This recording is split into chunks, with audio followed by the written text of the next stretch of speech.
भाऊ व्यवहारे यांच्या मित्र परिवाराचं मी राष्ट्रवादीत प्रथम स्वागत करतो। या तालुक्याचे कार्यसम्राट आमदार दत्ताभाऊ भांडे आणि आपल्या महिला आयोगाच्या अध्यक्षा साखरकरताई, या जिल्ह्याचे अध्यक्ष प्रदीपदादा गारटकर, पुणे जिल्हा मध्यवर्ती बँकेचे संचालक आप्पासाहेब जगदाळे आणि सन्माननीय व्यासपीठ आणि बंधू आणि भगिनींनो, आज त्या निवडणुकीच्या प्रचारार्थ म्हणलं तरी वावगा ठरणार नाही। तुम्हाला सांगतो, पुढे दोन उमेदवार आहेत आपल्या समोर मामाच्या विरोधात उभा राहिलेले। एक आहे दूध चोर आणि एक आहे साखर चोर। तुम्हाला त्या दोघांचा इतिहास सांगतो की मला एक जणांचा मागा फोन आला होता, आज मी काय केलंय, माझ्यावर काय टीका करणार का, मला आवर्जून तुमच्यावर टीका करायची। आव तुमची इतभर लाकूड असलं तर वावर धपली काढतात माझे दादा आणि बापल्या दोघं बी। मी म्हणलं हर्षवर्धन पाटीलच लबाड आहे, पण त्याच्यापेक्षा मी दोघं जास्त लबाड आहे ते। कारण शेतकऱ्याचं 5 रुपयाचं अनुदान, दुधाला लिटरचं 5 रुपयाचं अनुदान या दोघांनी लाटलं आणि ह्यांनी तर काय 20 वर्ष पराक्रम केला ते तुमच्या सगळ्या तालुक्याला माहित आहे।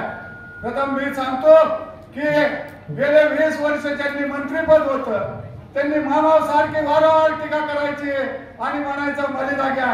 आज कशाचा मलिदा असतो? ज्या मीरा भीमा कारखाना आणि जी इंदापूर सहकारी साखर कारखाना चांगला न कर्ज असणारा शंकरराव भाऊंनी इंदापूर सहकारी साखर कारखाना चालवला होता। अतुल भाऊला माहित आहे, त्यांचा वडील चेअरमन असताना 1 रुपया या कारखान्यावर कर्ज नव्हतं। आता 700 ते 800 कोटी रुपयाचं कर्ज इंदापूर सहकारी साखर कारखान्याने केलं। ही यांनी मलिदाच खाल्ला।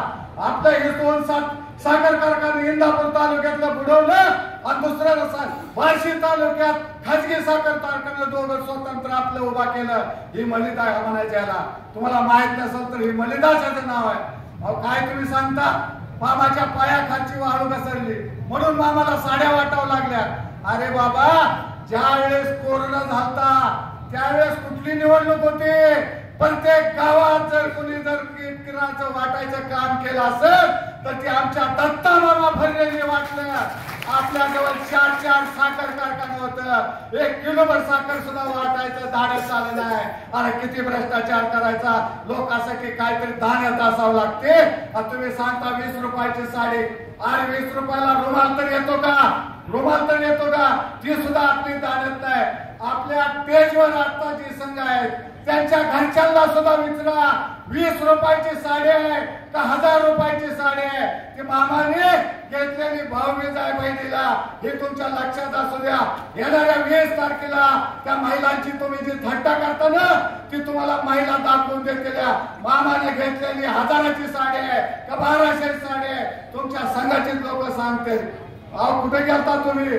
तुमच्याकडे तर माझे दादा तर सांगतात आम्ही असं केलं तसं केलं, लय मोठ्या गप्पा आणतात बापल्या। तुमच्याजवळ सोडायसारखा एवढा मोठा तोच संघ होता ना कोरोनात, आवर तुम्ही कड्या लावून बांधल्यात, आज बसला 3 महिने। दुधाची चहाची पुडी दुधाची पुडी द्यायचं तुमचं तर धाडं चालतं का? अहो आता दिवाळीच्या आधी इतकी वल्गना केली की दिवाळीच्या आधी तेलाचा डबा किराचं किट प्रत्येकाच्या घरी आम्ही पोच करणार आहे। आचारसंहिता लागायच्या आधी कुठे गेला तुमचा तेलाचा डबा, किराण्याचा किट? माणसाची वाट बघून तुमचा परत बाजार दिपोळीचा पहिल्या आंघोळी जशी गोरगरिबांनी भरला, हे तुमच्या ध्यानात असून द्या। तुम्ही नुसत्याच थप्पा मारून माणसं आता बोलायला तुम्हाला रिकामी नाही। ते 20 वर्ष तुम्ही मंत्रीपद सांभाळायला माणूस एक उभा आहे। अहो त्यांनी 20 टनाची खेप जर गेली 18 टन भरती, तुम्हाला खोटं सांगत नाही, 18 टन खेप भरती, 2 टनचे हात आहे तो शो मलिदा आहे, हे मी तुमच्या लक्षात असू द्या। अहो काय तुम्हाला सांगायचं, मामाला म्हणतात गाडी गाडी। अहो 1969 साली मामाचा जन्मच गाडीत आणि माडीत आलेला आहे। तुमच्यासारखी 95च्या अगोदरची तुमची काय परिस्थिती होती या सगळ्या तालुक्याला माहित आहे। अरे एचडी गाडी राखेल टाकून आपलो जिंदापूर आपण फिरत होता। आपण काय आता काळ्या गाईचं तूप पिकून परपंच केला का? 4 कारखाने, अरे 4 घर, मुंबईत घर, पुण्यात घर, इंदापूर मध्ये घर, शाजीबागेत घर, बावड्यात घर। कुठून आला हे पैसा आपला? 23 तारखे झाल्यानंतर तुम्हाला कधी शांत झोप लागणार नाही। तुमच्या एसटी त्यांची चौकशी झाल्याशिवाय राहणार नाही. मी तुम्हाला आजच्या जाहीर सभेत सांगतो. मग कशी तुम्हाला निवांत झोप लागते का काय लागते? आता तुम्हाला चिन्ह शिल्लक नाही.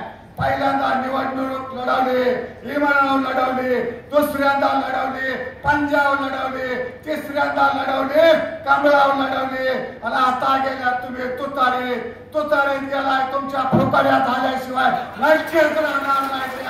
एवढं तुम्हाला बोलून येणाऱ्या 20 तारखेला असे मतदान करा की या दोघाला मी परत तलब झाली नाही पाहिजे. एवढीच विनंती करतो. अहो आणि माने दादाचं दुसरं राहिले ईदभर तपले हातभर तपले काढतोय ईदभर लाकडाचे.